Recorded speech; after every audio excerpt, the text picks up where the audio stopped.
क्योंकि मुझे दिखाई दे रहा है कि किसानों को अभी आसानी से इंसाफ नहीं मिलने वाला और दोबारा लड़ाई लड़ना पड़ेगी।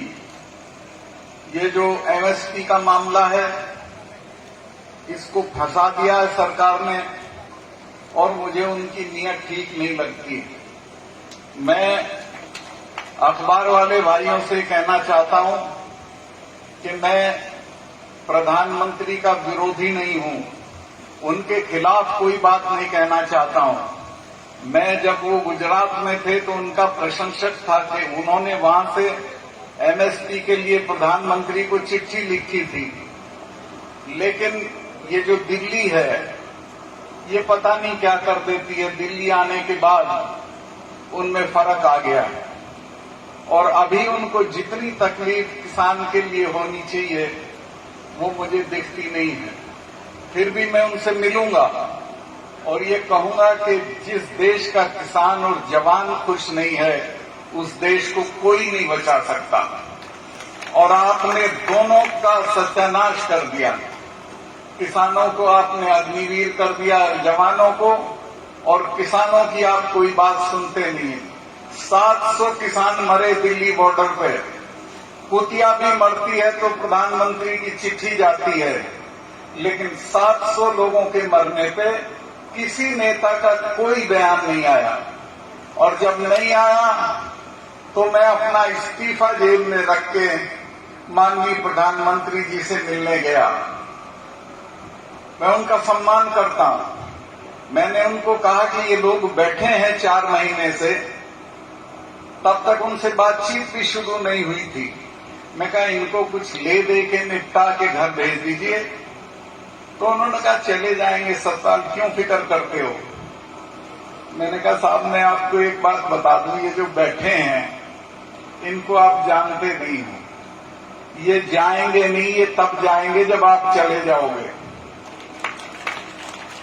मैं कहा ये जो सिख हैं, इनके तो गुरुओं ने अपने 4-4 साहबजादे कटवा दिए थे, लेकिन समझौता नहीं किया था। और ये हमारे वाले हैं, ये तो हर 6ठे महीने लाल किले पे चढ़े रहते थे। इनसे आप लड़ के नहीं जीत सकते, बातचीत से जीत सकते हो। लेकिन उस वक्त वो बात उनकी समझ में नहीं आई, जो बाद में आई, देर से आई। और फिर उन्होंने तीनों कानून वापस लिए। लेकिन हमारा काम सिर्फ कानून वापसी से नहीं चलता। जब तक एमएसपी को कानूनी जामा नहीं पहनाया जाएगा, इस देश के किसान का कुछ नहीं बनने वाला है। क्योंकि इस वक्त जो देश के पूंजीपति हैं, उन्होंने बड़े बड़े गोदाम बना लिए हैं। अडानी ने तो पानीपत में बना लिया है और भर दिया सारा सस्ता गेहूं लेके। और जब महंगा होगा तब बेचेगा, तब निकालेगा। किसान की तो 100 मजबूरी होती है, वो तो फसल आते ही बेचने चल देता है। तो इनकी वजह से कभी भी किसान को सही दाम नहीं मिलेगा। और नतीजा क्या होगा? नतीजा ये होगा कि किसान रोज गरीब होता चला जाएगा। वो जितनी चीजें पैदा करता है उसके दाम घटते रहेंगे, जितनी खरीदता है उसके दाम बढ़ते रहेंगे। मैं जब कॉलेज में पढ़ता था तो शाम को खाना खा के हम टहलने निकलते थे। एक कब्रिस्तान था रास्ते में, उस कब्रिस्तान में एक कव्वाल कव्वाली गाता था। तो उसमें वो 2 लाइन ऐसी गाता था जो मुझे लगता था ये हमारे लिए है। वो गाता था कि खंजर पे कोई छींट ना कपड़ों पे कोई दाग, खंजर पे कोई छींट ना कपड़ों पे कोई दाग, तू कत्ल करे है कि करामात करे। तो किसानों का जो कत्ल है वो करामात की तरह हो रहा, उस बेचारे को तो पता भी नहीं। और एक किसान ने मुझे पंजाब में कहा कि चौधरी साहब हमें ये हिसाब मत समझाओ, हम तो ये हिसाब जानते नहीं, से समझ लेंगे तो जहर खा लेंगे। हमारे साथ बहुत बुरी हो रही है। तो मैं तमाम किसान भाइयों को, यहाँ किसान यूनियन के लोग भी हैं, ये हमारी बहन भी थी किसान आंदोलन में, इन सबों को ये कहना चाहता हूं कि ये लड़ाई दोबारा लड़नी पड़ेगी। जब तक एमएसपी लागू नहीं होगी, किसान की जंग खत्म होने वाली नहीं है। इसके बाद मैं इस चीज पे आना चाहता हूं। यहां मुझे कहा गया था इस शिक्षा पे सम्मेलन है। शिक्षा पे तो 1001 बातें कही जा सकती हैं। हिंदुस्तान में शिक्षा का कोई स्तर नहीं है। पूरी दुनिया में एक एक यूनिवर्सिटी से 150 लोग नोबेल प्राइज जीते हुए हैं। हमारे यहाँ पूरे देश से 10 या 12 लोग जीते हैं, जिनमें 6 वो हैं जो विदेश में हैं, 2 हैं जो पढ़े नहीं हैं, ये अपने रविन्द्रनाथ टैगोर और मदर टेरेसा। कोई क्वालिटी एजुकेशन नहीं है। एजुकेशन का जो बजट है, मैं तो पार्लियामेंट्री अफेयर्स मिनिस्टर था, मैंने देखा कि पार्लियामेंट में 51 साल से किसानों के ये शिक्षा के मामले पे कोई बहस ही नहीं हुई। जब सबका वोट निबट जाता है तो 2-3 चीजों को इकट्ठा करके उसका वोट करा देते हैं, जिसमें शिक्षा भी होती है, जिसको गिलोटिन करना कहते हैं, फांसी देना कहते हैं। और इसके अलावा कुल बजट का 6% से ज्यादा शिक्षा पे आज तक खर्च नहीं हुआ है। 6% खर्चा करके इस देश के नौजवानों को नोबेल प्राइज विनर कैसे बना लोगे, मेरी समझ में नहीं आता। और शिक्षा का महत्व ये है कि जब दूसरी बड़ी लड़ाई, जिसे वर्ल्ड वॉर सेकंड कहते हैं, वो जब चल रही थी तो ब्रिटेन की पार्लियामेंट में बजट पेश हुआ। उसमें सब मदों में कटौती की गई, लेकिन शिक्षा के मद में एक पैसे की कटौती नहीं हुई। अपोजिशन के लोग खड़े हो गए और उन्होंने कहा, साहब इसमें कटौती क्यों नहीं हुई? प्रधानमंत्री ने कहा कि देखिए, घर गिर जाएंगे दोबारा बन लेंगे, पुल टूट जाएंगे फिर बना लेंगे, कारखाने खत्म हो जाएंगे फिर तामीर कर लेंगे, लेकिन अगर एक पीढ़ी बर्बाद हो गई तो उसे दोबारा खड़ा नहीं कर सकते। लिहाजा शिक्षा के बजट में कोई कटौती नहीं होगी। तो जिन कौमों का ये एटीट्यूड है एजुकेशन के लिए, वही दुनिया पे राज करते हैं। एक और मिसाल मैं आपको देना चाहता हूं, क्योंकि मैं 5-6 स्टेट में गवर्नर रहा हूं और वहां कॉन्वोकेशन में जाता था। कॉन्वोकेशन में अगर 25 पुरस्कार होते थे तो 20 लड़कियों के होते थे और 5 लड़कों के होते थे। तो मैंने लड़कों को कहा कि भाई साहब सुधर जाओ, तुम्हें तो रोटी बनानी नहीं आती, तुम करोगे क्या? ये तो कुश्ती का भी मेडल यही ले रही हैं, कबड्डी का भी यही मेडल ले रही हैं और हर चीज का मेडल लड़कियां ले रही हैं, तुम्हारा क्या होगा? लेकिन दिक्कत यह है कि इनको हम पैदा भी नहीं होने देना चाहते। हमारा बस चले तो पैदा ना हो, लेकिन जब पैदा हो जाती हैं और इनको आप कॉलेज भेज देते हो तो ये आगे जाती हैं। इसलिए मैं ये आपसे प्रार्थना करना चाहता हूं कि अपनी बच्चियों को, अब आप लड़कों से तो कभी पूछते नहीं कहां से आए, लड़की से पूछ लोगे इतनी देर क्यों कर दी, कहां गई थी। तो इनको आप बढ़िया से बढ़िया जगह तालीम दिलवाइए।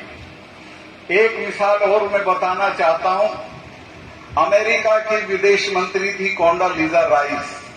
दुबली पतली सांवले रंग की शक्ल सूरत में निहायत साधारण, लेकिन लीबिया का जो तानाशाह था गद्दाफी, उसके यहां जब बगावत हो गई और बागी लोग उसके दफ्तर में घुस गए उसको मारने के बाद, तो उनको एक डायरी मिलती है। उस डायरी में उसने लिखा है कि मुझे सबसे ज्यादा आनंद तब आता है जब मैं देखता हूं कि लिटिल कॉन्डी यानी छोटी सी कोंडोलीजा राइस अरब शेखों को धमका रही है। वो अरब शेखों को धमकाती थी अमेरिका की ताकत पे, और अमेरिका की ताकत उसको मिली थी उसकी तालीम से। तो इन लड़कियों को अगर तालीम दे दोगे तो ये बड़े बड़ों को धमकाएंगे। मैं अभी, मेरी बहुत आना जाना है राजस्थान में, रिश्तेदारियां भी हैं, वहां लड़कियां आईएएस और आईआरएस बन रही हैं। तो जो ठाकुर लोग हमारे लोगों को घोड़ी पे नहीं चढ़ने देते थे, चारपाई पे नहीं बैठने देते थे, हमारी औरतों को कमरबंद बांधने की इजाजत नहीं थी, वो उनको देख के खड़े हो जाते हैं हाथ जोड़ के तो ये एम्पावरमेंट है एजुकेशन का।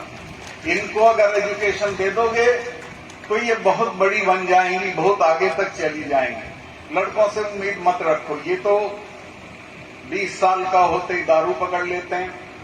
आजकल तो दवाइयां, बहुत तरह की गोलियां आ गई हैं और मैं उन्हें कुछ कह भी नहीं सकता, चूंकि मेरी कोई बात वो मानने वाले भी नहीं।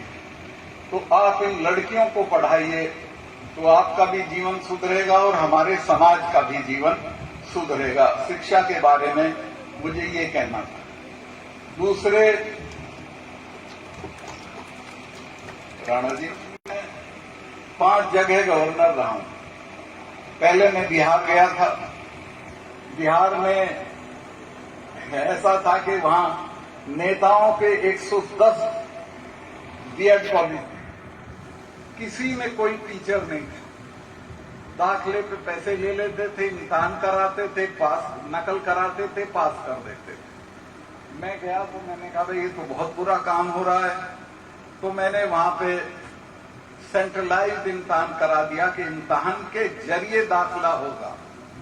तो सुप्रीम कोर्ट चले गए। सुप्रीम कोर्ट ने उन्हें डांटा कि कोई आदमी अगर अच्छा काम कर रहा है तो आप विरोध करोगे। और फिर उन्होंने मुझे कहा कि हम तो पेपर आउट करा देते हैं, हम तो नकल करा देते हैं। मैं कहा मैं देखता हूं कैसे कराते हो। मैंने जिस दिन इम्तिहान हो रहा था उस दिन कमिश्नर को, डीआईजी को, पुलिस को, सबको बुला के ये कहा कि मेरा कोई काम आपसे नहीं पड़ता है। एक ये इम्तिहान वाला दिन है, आप मुझे सड़क पे टहलते नजर आइए। सब सड़क पे घूमे, कोई नकल नहीं हुई। और जिन कमरों में इम्तिहान हो रहे थे उनमें सब में जैमर लगवा दिए, क्योंकि वहां इससे भी नकल होती है। ये जो आपका मोबाइल होता है, कोई नकल नहीं हुई। 4 दिन में रिजल्ट आ गया और मुझे सैकड़ों बच्चों के फोन आए, चिट्ठियां आई कि साहब हम सपने में नहीं सोच सकते थे कि गरीब घरों के लड़कों का दाखिला हो सकेगा। तो वहां की बीमारी मैंने खत्म करी। इसके बाद और बहुत सारी चीजें थी जहां सुधार किए, लेकिन उसके बाद मुझे कश्मीर भेज दिया। मेरी समझ में नहीं आया कि मुझे कश्मीर क्यों भेजा। मैं तो कुछ नहीं जानता था कश्मीर, लेकिन जाके मैंने समझने की कोशिश की और मैंने ऐसा हमवार कर दिया माहौल को कि जिस दिन 370 हट रही थी, मैंने बुला के चीफ सेक्रेटरी को कहा कि सुबह ये चिट्ठी है, मैंने ड्राफ्ट की है, इसको टाइप करा के मेरे साइन करा के आप गृह मंत्री को भेज दें, उनको 11 बजे से पहले पार्लियामेंट में पेश करनी। तो मेरे से बोला हटा रहे हो? मैं कहा हाँ हटा रहे हैं। कहले साहब 1000 आदमी मारना पड़ेगा। मैं कहा क्यों? कहले यहाँ तो रिवाज है, यहाँ तो जब बुरहान वानी मरा था तब 150 लोग मरे थे। ये लोग तो थानों पे चढ़ जाएंगे, हथियार छीन लेंगे, बगावत कर देंगे। मैंने कहा तू चुप रहे, कुछ नहीं होगा, कुत्ता भी नहीं भौंकेगा। और आप हैरत करोगे, 4 चीफ मिनिस्टर गिरफ्तार, एक्स चीफ मिनिस्टर गिरफ्तार हुए, चिड़िया भी नहीं बोली और 370 हट गई। पूरे कश्मीर में जिसमें महबूबा कहती थी खून की नदियां बह जाएंगी और ये हो जाएगा वो हो जाएगा, कुछ नहीं हुआ। लोग अमनो अमान के साथ रहे और मेरे रहते कोई टेररिस्ट कश्मीर के श्रीनगर शहर में नहीं घुस सकता था। अब तो वहां जाके पुलिस वालों को भी मार रहे हैं, सीआरपी को भी मार रहे हैं, बीएसएफ को भी मार रहे हैं। मैंने कुछ नहीं किया था, फौज तब भी उतनी थी, आज भी इतनी है। मैंने पता कराया कि ये बताओ यार, ये जो आते हैं टेररिस्ट, ये होटल में तो ठहरते नहीं है, पकड़े जाएंगे कि जी हाँ। कहाँ ठहरते हैं जी? इनके मददगार हैं जिनको हम बोलते थे ओवरग्राउंड वर्कर, OGWs। तो मैं कहा ये कितने होंगे? तो उन्होंने काउंट किया, पुलिस ने 250 लोग थे। मैं कहा इन सबको उठा दो। वो 250 लोग उठाकर मैं कहा इनको यूपी की जेल में भेज दो। यूपी की जेल में भेज दिए। जब यूपी की जेल के दरवाजे पे उतरते थे तो हू हू करके रोते थे कि साहब कभी गलती नहीं करेंगे, हमें वापस भेज दो। मैंने कहा नहीं यहीं रहो। सारी पत्थरबाजी बंद हो गई, नई भर्ती बंद हो गई, टेररिस्ट का शहर में आना बंद हो गया और पूरा उनका इंतजाम और पूरा इलाज हो गया। मैंने 44 डिग्री कॉलेजेस दिए। वहां एक इलाका है सिखों का जिसे छत्ती सिंहपुरा बोलते हैं, वहां कुछ सिखों को मार दिया था टेररिस्ट ने, लेकिन सिखों ने वो कश्मीरी ब्राह्मणों की तरह भागे नहीं, वो डट गए। उनका हम देखते हैं सबने हथियार ले लिए। उसके बाद से वहां कोई वारदात नहीं हुई। वो मेरे यहाँ आए और मैंने पूछा बोलो क्या चाहते हो। उन्होंने कहा जी हमारी बच्चियां इनके गांव के बीच से पढ़ने जाती हैं, हमें कॉलेज दे दो। मैं कहा जहां जहां बताओगे। उन्होंने 5 कॉलेज बताए जिसमें 2 लड़कियों के थे। मैंने हाथ के हाथ उनको कॉलेज दिए और वो बन भी गए हैं। तो कुल मिला के मेरा ये कहने का मतलब है, हाँ वहां एक और रैकेट था।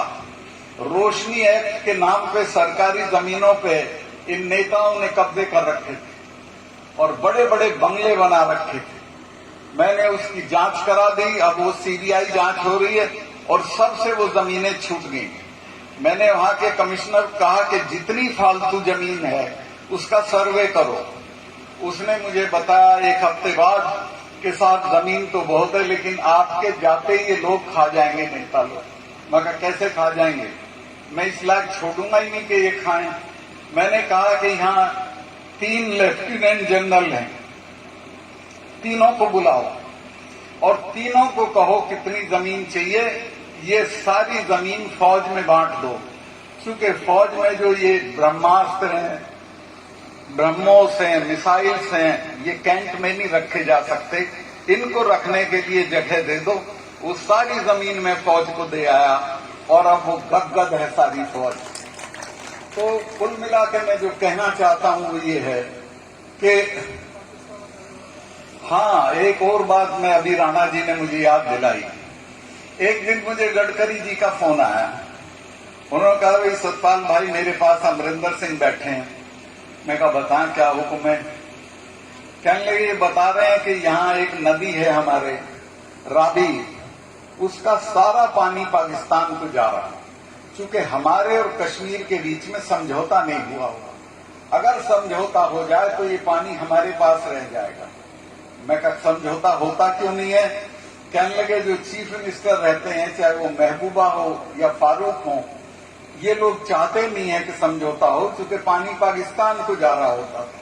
मैंने कहा अमरिंदर जी आप अपने उसको इरिगेशन मिनिस्टर को भेज दें। उन्हें कहा परसों आ जाएगा। वो आया, 15 मिनट में मैंने समझौता करा के मिठाई बंटवा दें। झगड़ा किस चीज पे था कि किसका कंट्रोल रहेगा। मैं कहा किसी का कंट्रोल नहीं रहेगा, ज्वाइंट सुपरविजन रहेगा दोनों का। और इस पे पंजाब भी तैयार हो गया, कश्मीर भी तैयार हो गया और आज वो बन रहा है बांध, जिससे 25,000 हेक्टेयर तो सिंचाई होगी जम्मू में, 6,000 हेक्टेयर होगी पंजाब में और बचा हुआ हरियाणा और राजस्थान को जाएगा। पाकिस्तान को एक बूंद नहीं जाएगी। तो करना चाहे आदमी तो सब कुछ हो सकता। मैं बहुत लंबा हो गया। मैं आप लोगों से कहना चाहता हूं कि लड़ाई बहुत खतरनाक दौर में है।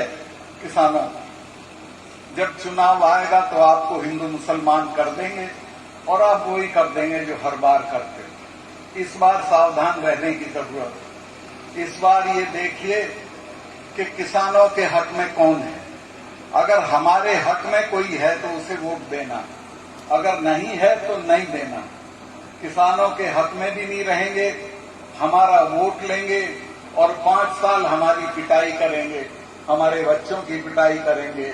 हमारे 40-40 गांव के चौधरी दिल्ली के बॉर्डर पे पड़े हुए थे, 4 महीने तक किसी ने बात नहीं की थी। तो मैं ये निवेदन करना चाहता हूं कि इस लड़ाई को समझें। एक शेर है किसी शायर का कि जख्म ही जख्म है, सारा बदन है छलनी, दर्द बेचारा परेशान है कहां से उठे। तो ये समझ में भी नहीं आ रहा है कि कहां से बात शुरू की जाए। लेकिन मैं आपसे कहना चाहता हूं, मेरा यहां आने का यही मकसद था कि मैं आपको थोड़ा जगाऊं थोड़ा सावधान करूं। देखो, सोते को तो जगा सकते हो, दड़ मारे को नहीं जगा सकते। और मेरा ख्याल है कि आप दड़ नहीं मारे हुए हैं, आप जगोगे और खड़े हो जाओगे और खड़े होकर इस लड़ाई को अपने सर पे ले लोगे। और ये जो दिल्ली में बैठे हैं, जो एक मैं आ रहा था एक दिन वहां से शिलोंग से, तो गुवाहाटी एयरपोर्ट पे उतरा, एक लड़की, मॉडर्न लड़की, गुलदस्ता लिए हुए खड़ी। मैं कहा, बेटे आप कहां से हैं? कि जी मुझे अडानी के यहां से भेजा गया है। मैं कहा, अडानी का है क्या मतलब? कहने लगा, जी ये एयरपोर्ट अडानी को दे दिया है। अडानी को वो एयरपोर्ट भी दे दिया, चरण सिंह नाम से जो लखनऊ में था वो भी दे दिया, 7 एयरपोर्ट दे दिए उसको। और इस वक्त वो दुनिया 5 साल में दुनिया का 3रे नंबर का रईस हो गया है और प्रधानमंत्री का आदमी है। मैं प्रधानमंत्री जी का बहुत सम्मान करता हूं। और जब वो गुजरात में थे तो सोने के थे। पता नहीं दिल्ली क्या करती है, दिल्ली नजर लगा देती है। दिल्ली में आने के बाद वो हमारे नहीं रहे, तो अडानी के हो गए। अडानी है, अंबानी को देखिए आप, 15 तल्ले का मकान है। लड़की की सगाई में 300 करोड़ रुपया खर्चा किया, लेकिन एक पैसा चैरिटी नहीं करता है, किसी संस्था को या फौजियों को दान नहीं देता है। मेरा तो ये कहना है कि इनको सेठ भी मत कहो, ये सड़े हुए आलू की बोरी है, ये किसी काम के नहीं है और इनको कोई सम्मान मत दो। मैं आपसे फिर ये निवेदन करना चाहता हूं, बता रहा ना कुछ और कुछ तो नहीं, सामाजिक कुरीतियों पे और बोल दो। सामाजिक कुरीतियों पे मुझे कोई नहीं सुनेगा, लड़के तो बिल्कुल नहीं सुनेंगे। और मैं ये निवेदन करना चाहता हूं कि फिर भी आप देखें कि बच्चियों से मत पूछो कहां से आई हो, उनसे पूछो लड़कों से कहां से आए हो। उन्हें पूछने लगोगे तो तुम्हारा घर सुधर जाएगा। दूसरे, मैं दिल्ली में रहता था, मिनिस्टर भी रह लिया, एमएलए, एमपी, लेकिन 1.5 कमरे के मकान में रहता था। जब मुझसे मिल के नीचे उतरते थे लोग, तो मेरा ड्राइवर बता रहा था, कह रहे क्या आदमी है, 1.5 कमरे का मकान, हमने तो कोठी ठोक रखी है। मैं कहा, भाई ठोक रखी होगी, लेकिन सालो तुम तो ईडी से डरोगे, इनकम टैक्स से डरोगे, मैं तो फकीर हूं, मुझे तो किसी से नहीं डरना। मैं तो जब कश्मीर गया तो पहले ही हफ्ते में 2 मामले मेरे सामने आए। एक में अंबानी इन्वॉल्व था और एक में एक प्रधानमंत्री जी का दोस्त है हसीब द्राबू, वो इन्वॉल्व था। दोनों में मुझे सेक्रेटरीज ने बताया कि साहब इनमें 150 करोड़ रुपया मिल सकता है। मैंने कहा, सुनो, मैं 5 कुर्ते पजामे लेके आया हूं, ऐसा ही चला जाऊंगा, लेकिन ये नहीं होगा, इसको कैंसिल करो। मैंने दोनों डील कैंसिल कर दिए और जाके प्रधानमंत्री जी को, मुझे पता था ये उन पे पहुंचेंगे, उनको मैंने कहा, साहब ये है। मैं प्रधानमंत्री की तारीफ करूंगा कि उन्होंने मुझे कहा कि नहीं, ठीक किया, करप्शन पे कोई समझौता नहीं, और मैं उसको कैंसिल करके चला आया। अगर मेरे पास 2 कमरे के मकान के बजाय बंगला होता तो मेरी हिम्मत नहीं थी कि मैं वो करता। आज जो मैं जिस हिम्मत से किसानों के लिए बोल रहा हूं, उसकी ताकत मुझे अपनी फकीरी से मिलती है, अमीरी में कोई ताकत नहीं होती है। तो मैं आगे के लिए भी आपको आश्वस्त करता हूं कि जब ये लड़ाई छिड़ेगी और जरूरत होगी तो इस्तीफा मेरी जेब में रहता है, उसको देके किसानों के साथ खड़ा हो जाऊंगा और आपको उस लड़ाई में आपकी जीत कराऊंगा। मैं बहुत लंबा हो गया, माफी चाहता हूं, लेकिन गांव में कहते हैं थोड़े कहे को ज्यादा समझना। आप जो भी मैंने निवेदन किया है, ये आपकी लड़ाई है, मेरी अकेले नहीं है, लेकिन इस लड़ाई के लिए तैयार रहिए और जब ये शुरू हो तो इसमें कूद पड़िए। बहुत बहुत धन्यवाद।